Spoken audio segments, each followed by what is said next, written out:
uje mu muryango wacu ariko nkuko waririmbye ngo ati ndabona umukunzi wawe ubone ko udacumbagira ndabona shahu ndabona ubuho ndabona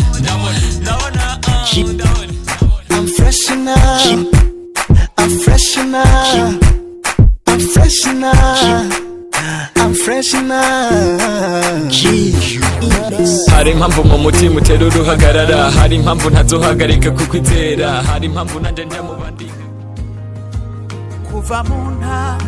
kugeza nk'intare mbona imbere n'inyuma mbona amakode mbona urutonde mbona izimana ishaka mbona ubugombe mbona ababombe mbona ijuru ryakaka ntabwo ncamo Yesu niwe jisho ryanje mahoro ryanje ubutunzi bwanje mukenyuro wanje sikiraga ndavuga no mu ndimi ndavuga bizuguntu ntavuga ni nka Yesu mama yo muri Yesu be fresh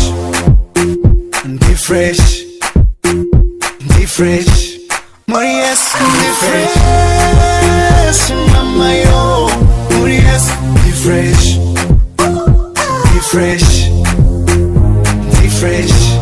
muri Yesu be fresh yabitanguje izabiyeza tegetse urashitsa niwe alpha and omega yutegetse urashitsa niwe cyane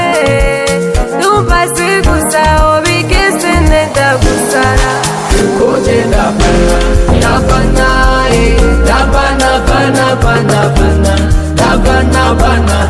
bana nawe baby